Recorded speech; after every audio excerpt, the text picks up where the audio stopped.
சென்னை அண்ணா பல்கலைக்கழக வளாகத்தில் மாணவி பாலியல் வன்கொடுமைக்கு ஆளாக்கப்பட்ட சம்பவம் தமிழகத்தையே உலுக்கியது.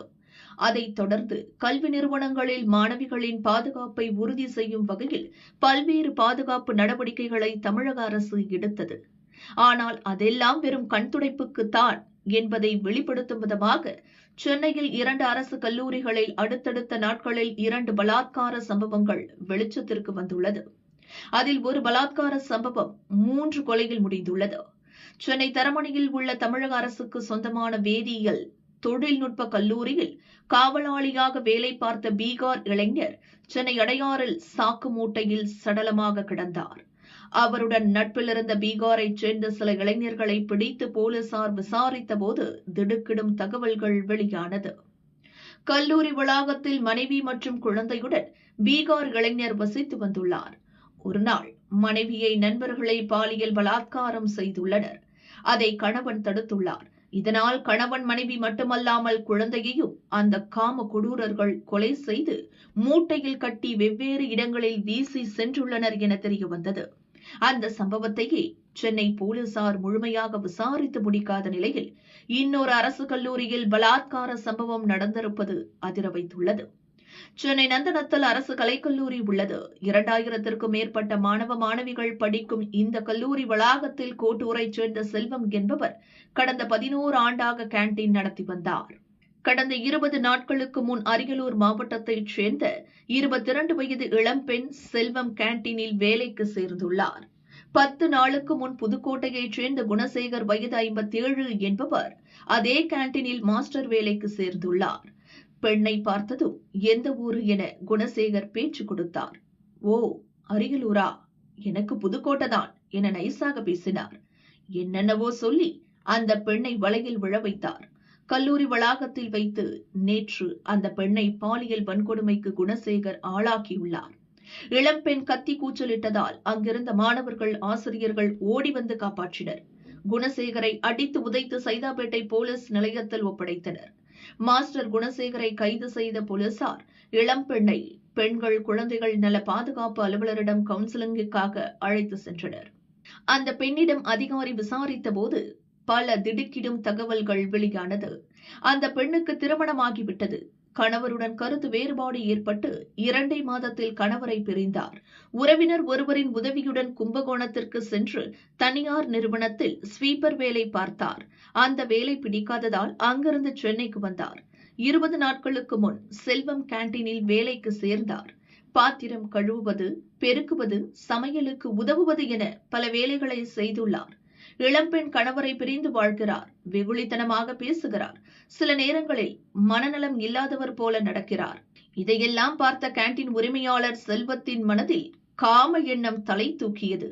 அந்த பெண்ணிடம் ஆசையாக பேசி தன் இச்சையை தீர்த்துக் கொள்ள துவங்கினார். காலை முதல் இரவு வரை கேண்டீனில் அந்த பெண் இருந்ததால் அடிக்கடி அவரை பாலியல் கொடுமைக்கு செல்வம் ஆளாக்கியிருக்கிறார்.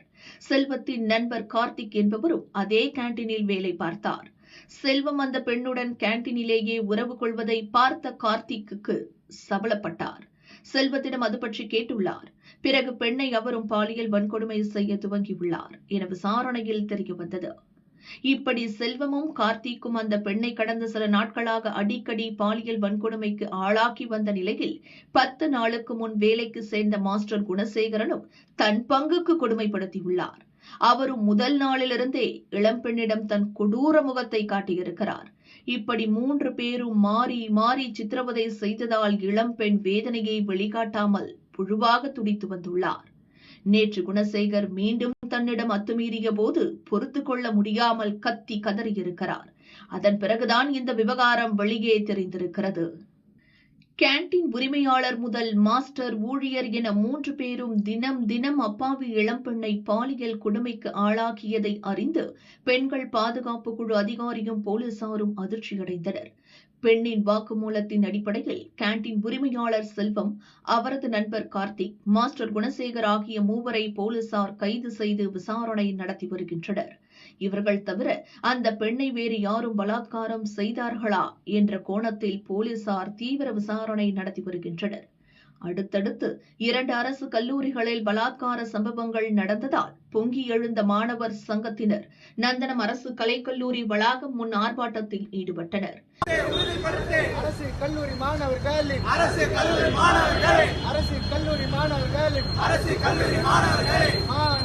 மாணவிகளின் கல்வி நிறுவனங்களில் பெண்களின் பாதுகாப்பை அரசு உறுதிப்படுத்த வலியுறுத்தி கோஷங்களை முழங்கினர்.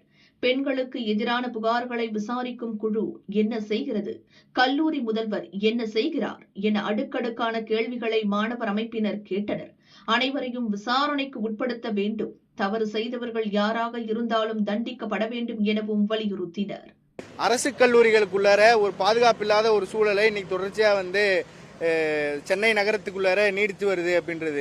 அப்போ இதுக்கு எதிரான ஒரு இயக்கத்தை முன்னெடுக்கணும். இன்னைக்கு அண்ணா யூனிவர்சிட்டியில் நடந்த இந்த இஷ்யூவை ஒட்டி இன்னைக்கு எல்லா சேஃப்டி மெஷர்ஸும் இன்னைக்கு அரசு எடுத்திருக்கு அப்படின்ற ஒரு நம்பிக்கையில மாணவர் இயக்கங்கள்லாம் இருந்தோம்னு சொன்னா இன்னைக்கு தொடர்ச்சியா இதே ஒரு பாதுகாப்பு இல்லாத சூழலுங்கிறது எல்லா கல்லூரிகளிலும் நீடிச்சு வருது அப்படின்னு தான் பார்க்க முடியும். அதுவும் குறிப்பா இன்னைக்கு அரசு மையப்பகுதியில் இருக்கக்கூடிய அரசு கல்லூரிகளில் இப்படி ஒரு சூழல் இருக்கு அப்படின்றத ஒருபோதும் மாணவர் இயக்கங்களால் ஏற்றுக்கவே முடியாது அப்படின்றது.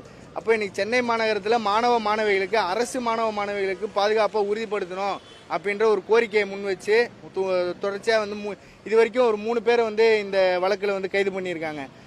உரிய நடவடிக்கை எடுத்து இதை சம்பந்தப்பட்ட எல்லாத்தையுமே கைது பண்ணணும் அப்படின்ற ஒரு கோரிக்கையை முன் வச்சோம். இன்னைக்கு சென்னை மாநகரத்தில் இருக்கக்கூடிய எல்லா கல்லூரிகளிலும் நடக்கக்கூடிய இந்த சம்பவங்களை கண்டித்து இங்கே பாதுகாப்பு வழங்க வேண்டும் அப்படின்றத முன் வச்சு இந்த போராட்டத்தை நந்தனம் கல்லூரியில் முன்னெடுத்தோம் அப்படின்றது தான் இருக்கு.